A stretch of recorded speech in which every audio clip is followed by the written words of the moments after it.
वक्रतुंड महाकाय सूर्यकोटि समप्रभ निर्विघ्नं कुरु मे देव सर्वकार्येषु सर्वदा। वक्रतुंड महाकाय सूर्यकोटि समप्रभ निर्विघ्नं कुरु मे देव सर्वकार्येषु सर्वदा। जय श्री कृष्ण। राधे राधे। जय हो सूर्य नारायण भगवान की जय। आज हम पौष मास का पहला महात्म्य सुनेंगे।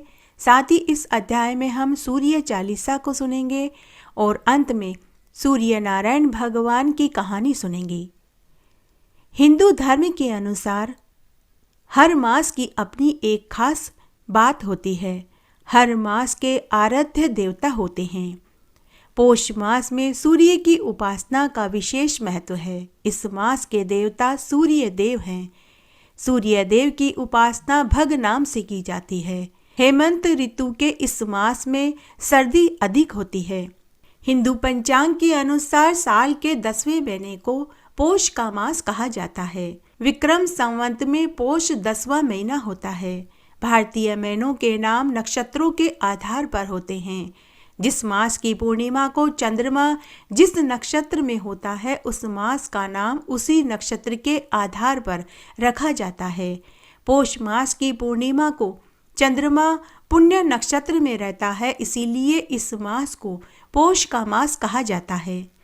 कहा जाता है कि सूर्य देवता के भगनाम से इस मास में पूजा करने का बहुत पुण्यफल प्राप्त होता है। शास्त्रों में ऐश्वर्य, धर्म, यश, कीर्ति, श्री, ज्ञान, वैराग्य को भग नाम कहा गया है। जो इनसे युक्त इन्हें ईश्वर माना गया है। वही मान्यता है कि इस मास में मांगलिक कार्य नहीं करने चाहिए क्योंकि उनका शुभ फल प्राप्त नहीं होता। विद्वानों का मानना है कि सांसारिक कार्यों को निषिद्ध करने के लिए ऋषि मुनियों का उद्देश्य सिर्फ यही था कि लोग कुछ समय धार्मिक कार्यों में रुचि रखें, आध्यात्मिक रूप में आत्म उन्नति कर सके। इसका एक कारण यह भी है कि पौष मास में सूर्य अधिकतर समय धनु राशि में रहता है। धनु राशि के स्वामी बृहस्पति जी माने गए हैं। मान्यता है कि देव गुरु बृहस्पति इस समय देवताओं सहित सभी मनुष्यों को धर्म सत्कर्म का ज्ञान देते हैं। सांसारिक कार्यों की बजाय धर्म कर्म में रुचि ले। इसी कारण इस सौर धनु मास को खरमास भी कहते हैं। पौराणिक मान्यता के अनुसार पौष मास में सूर्य देवता की उपासना उनके भग नाम से की जाती है। पौष मास के भग नाम सूर्य को ईश्वर का ही रूप माना गया है। पौष मास में सूर्य नारायण भगवान को अर्घ्य देने, व्रत रखने का विशेष महत्व होता है। पौष मास में सूर्य नारायण भगवान को तांबे के पात्र में शुद्ध जल भरकर लाल चंदन, लाल रंग के पुष्प और कुशा डालकर सूर्य नारायण भगवान को अर्घ्य देना चाहिए।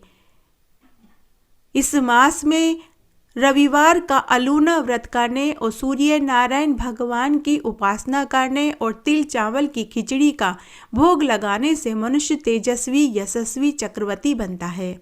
पौष मास में सूर्य देव को उनके देव नाम से अर्घ्य देना चाहिए। पौष मास के देवता सूर्य देव का ही रूप माना गया है। पौष मास में सूर्य को अर्घ्य देने, व्रत रखने का विशेष महत्व है।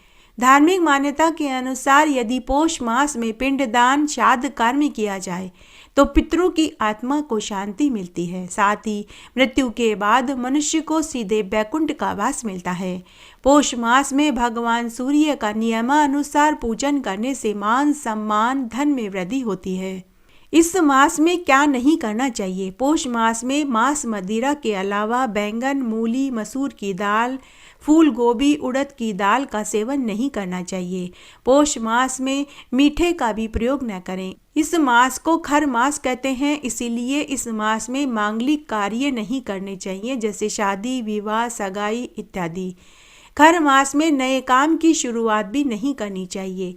इस मास में नमक का सेवन करना भी वर्जित बताया गया है। शास्त्रों के अनुसार पौष मास में पूरे महीने भगवान सूर्य की पूजा करने और ओम ह्रीम ह्रीम सूर्याय नमः मंत्र का जाप करना चाहिए। रोज सूर्य नारायण भगवान को तांबे के पात्र में जल भरकर जल में सिंदूर, लाल फूल और थोड़े से अक्षत डाल करके सूर्य नारायण के 12 नामों से अर्घ्य देना चाहिए। पौष मास में भगवान विष्णु की पूजा करने का भी विशेष महत्व है। इस मास में गीता का पाठ पढ़ने और विष्णु सहस्त्र नाम का पाठ पढ़ने का बहुत अक्षय फल प्राप्त होता है। भगवान विष्णु की असीम अनुकंपा बरसने लग जाती है।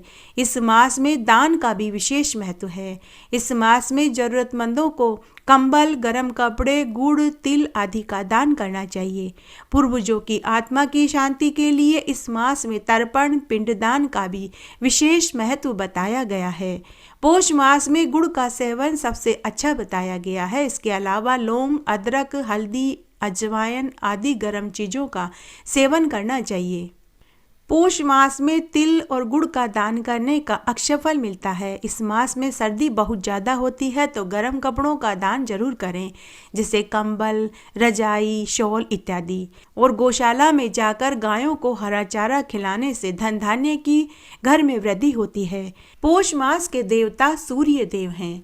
अगर जन्म कुंडली में सूर्य ग्रह कमजोर है तो पूरे पौष मास में सुबह जल्दी उठकर स्नान आदि करके सूर्यदेव भगवान को अर्घ्य देना चाहिए। जब सूर्य की लालिमा लाल हो उस समय अर्घ्य देवें और 11 बार गायत्री मंत्र का जाप करें। सूर्य चालीसा व आदित्य हृदय शोध का पाठ पढ़ें तथा पौष मास के प्रत्येक रविवार का अलूना व्रत करें तथा तिल व चावल की खिचड़ी का मंदिरों में व गरीबों को और योग्य पंडितों को दान करें। इस मास में सूर्य का विशेष महत्व है। इस मास में सूर्य की उपासना भग नाम से की जाती है। शास्त्रों में कहा गया है कि अगर मनुष्य को पितृदोष है तो सूर्य की उपासना और पूजा करने से पितृदोष शांत हो जाता है। अगर उनके पितर नरक में हैं तो उसी समय उन्हें स्वर्ग का सुख मिल जाता है। इस मास में रविवार का अलूना व्रत करने और सूर्य भगवान की पूजा करने से सूर्य ग्रह मजबूत बनता है तथा तिल चावल की खिचड़ी का सूर्य भगवान को भोग लगाने के बाद तिल और चावल की खिचड़ी का दान करने से मनुष्य तेजस्वी, ओजस्वी, धनवान, पुत्रवान, चक्रवर्ती बनता है। पौष मास को खर मास क्यों कहते हैं? पौष मास में जब धनु की संक्रांति लगती है तब मल मास शुरू होता है और मकर की संक्रांति लगते ही मल मास समाप्त हो जाता है। इसलिए पूरे मास मल मास रहता है। मल मास में कोई भी शुभ काम नहीं किया जाता, जैसे शादी, विवाह, सगाई, मुंडन, गृह प्रवेश, नया व्यापार शुरू करना, नया घर खरीदना, ऐसे काम नहीं किए जाते। परंतु इस मास में भागवत कथा करवाने, रामायण करवाने, सुंदरकांड का पाठ करवाना शुभ फलदायी होता है। इस मास में भंडारे करवाना, कीर्तन करवाना, रात्रि जागरण करना, प्रभु सेवा, दान, पुण्य, जप तप का बहुत पुण्य फल मिलता है। इस मास के शुक्ल पक्ष में पौष बड़े का महोत्सव मनाया जाता है। आइए खर मास से जुड़ी एक पौराणिक कथा सुनते हैं। एक बार सूर्य देवता अपने 7 घोड़ों के रथ पर सवार होकर ब्रह्मांड की परिक्रमा करने के लिए निकले। इस दौरान उन्हें कहीं भी रुकने की इजाजत नहीं थी। यदि इस दौरान वे कहीं रुक जाते तो जनजीवन ठहर जाता, क्योंकि सूर्य उदय के साथ ही पूरी सृष्टि जागती है और अपने अपने काम में लग जाती है। इस तरह सूर्यदेव परिक्रमा करने लगे, लेकिन लगातार चलते रहने के कारण उनके रथ में जुटे घोड़े थक गए और घोड़ों को प्यास भी सताने लगी। घोड़ों की दयनीय दशा देखकर सूर्यदेव भगवान चिंतित हो गए। तब घोड़ों को आराम देने के लिए वे एक तालाब के किनारे पहुंच गए, ताकि रथ से बंधे घोड़े पानी पी सके और थोड़ी देर आराम कर सके। लेकिन तभी उन्हें आभास हुआ कि अगर रथ रुक गया तो अनर्थ हो जाएगा, क्योंकि रथ के रुकते ही सारा जनजीवन भी ठहर जाएगा। इस बात को याद करते ही सूर्यदेव भगवान परेशान होकर इधर उधर देखने लगे। तभी उन्हें तालाब के किनारे 2 खर अर्थात 2 गधे दिखाई दिए। जैसे ही सूर्यदेव भगवान की नज़र गधों पर पड़ी तो उन्होंने अपने रथ से घोड़ों को खोलकर उन 2 गधों को बांध दिया, ताकि उनके घोड़े पानी पीकर थोड़ा आराम कर सके और उनका रथ भी चलता रहे, रुके नहीं।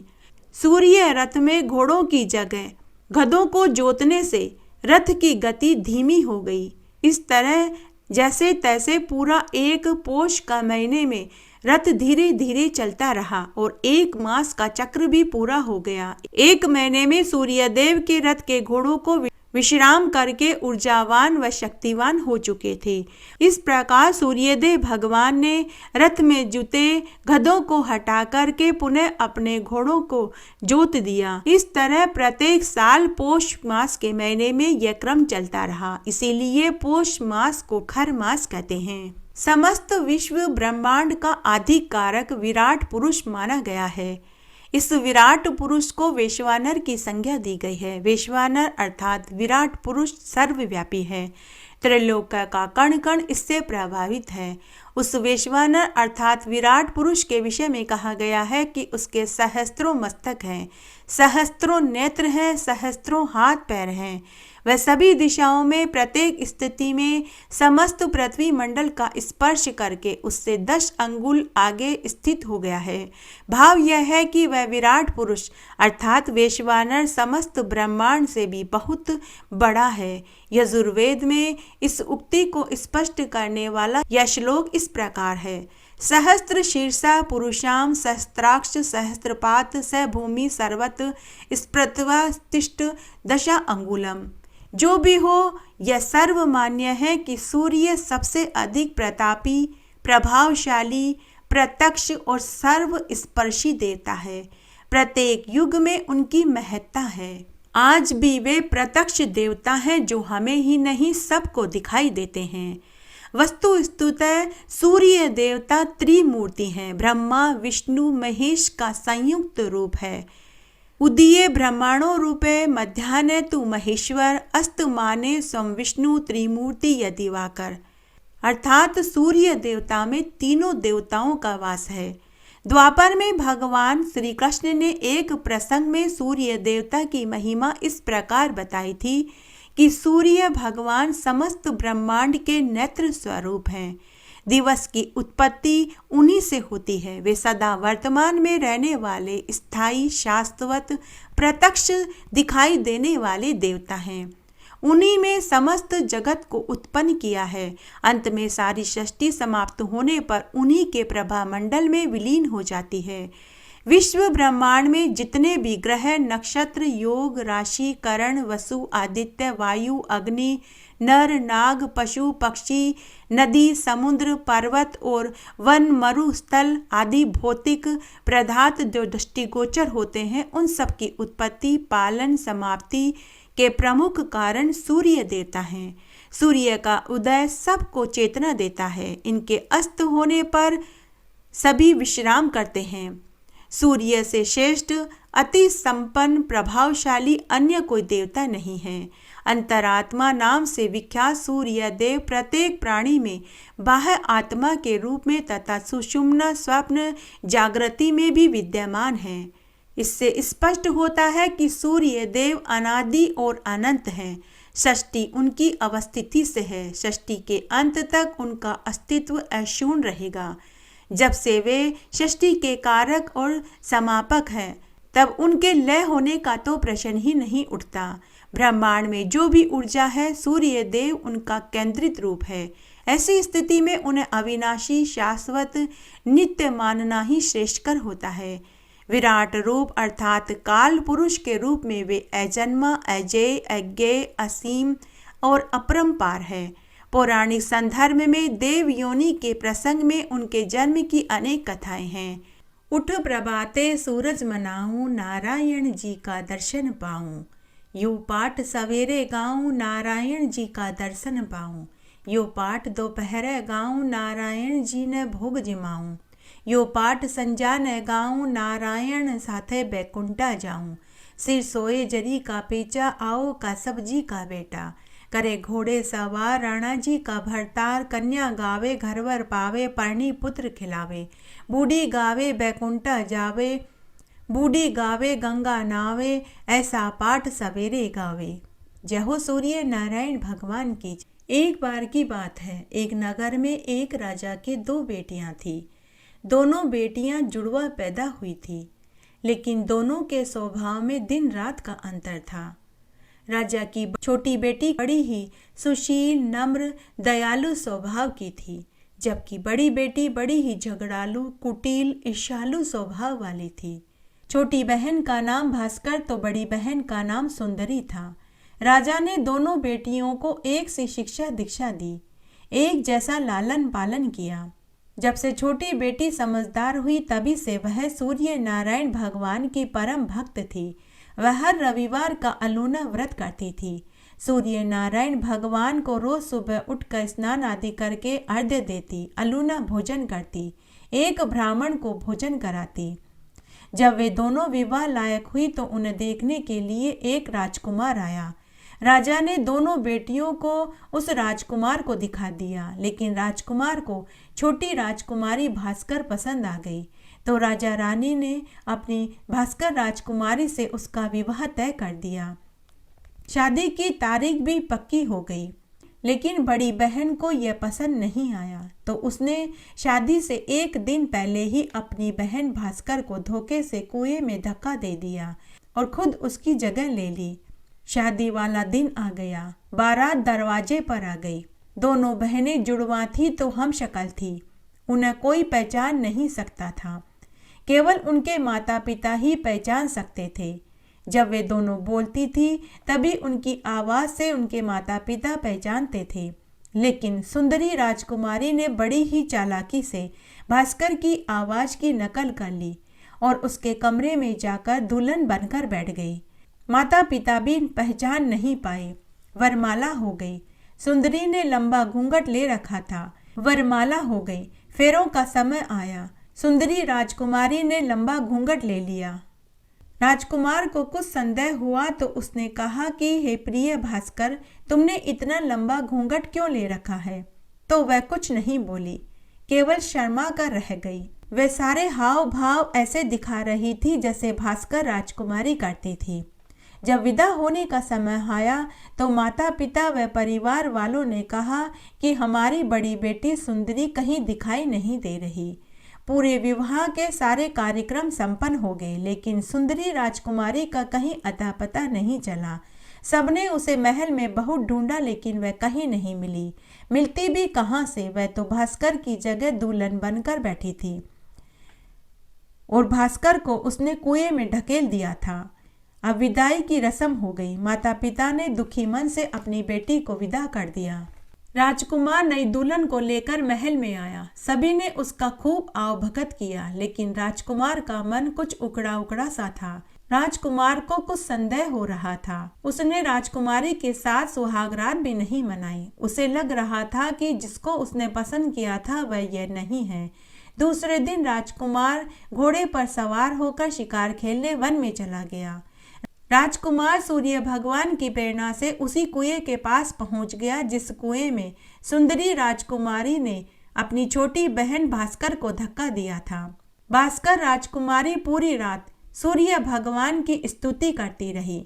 सूर्य भगवान ने उसकी प्राणों की रक्षा करी। तभी राजकुमार को पानी की प्यास लगी। वह कुएं के पास गया तो उसे कुएं में से आवाज सुनाई दी, बचाओ बचाओ। राजकुमार ने कुएं में झांककर देखा तो उसे एक युवती नजर आई। राजकुमार ने रस्सी फेंककर युवती को बचा लिया। जब वह युवती बाहर आई तभी राजा ने उसे पहचान लिया कि यह तो भास्कर राजकुमारी है जिससे मैं शादी करना चाहता था। राजा ने राजकुमारी से पूछा कि हे प्रिय, तुम यहाँ कुएं में कैसे गिरी और फिर जिससे मेरी शादी हुई वह कौन थी? तब भास्कर राजकुमारी ने राजकुमार को पूरी सच्चाई बताई। राजकुमार को सच्चाई पता चलते ही उसने उसके साथ गंधर्व विवाह कर लिया और वह उसके साथ दूसरे महल में रहने लगा। जब कई दिनों तक राजकुमार महल में नहीं पहुंचा तो सुंदरी राजकुमारी ने अपने दास दासियों को पता करने के लिए भेजा। दास दासियों ने पता किया और फिर सुंदरी राजकुमारी से कहा कि हे राजकुमारी जी, राजकुमार तो एक अन्य रानी के साथ दूसरे महल में बड़े ही आनंद के साथ रह रहे हैं। तब सुंदरी राजकुमारी ने नौकरों के साथ संदेश भिजवाया कि जाकर राजकुमार से कहो कि आपकी बड़ी रानी सुंदरी बीमार है, आपको महल में बुलवाया है। नौकरों ने जाकर राजकुमार से पूरी बात कही। तब राजकुमार भास्कर राजकुमारी को लेकर उसके माता पिता के पास गए और पूरी सच्चाई बताई।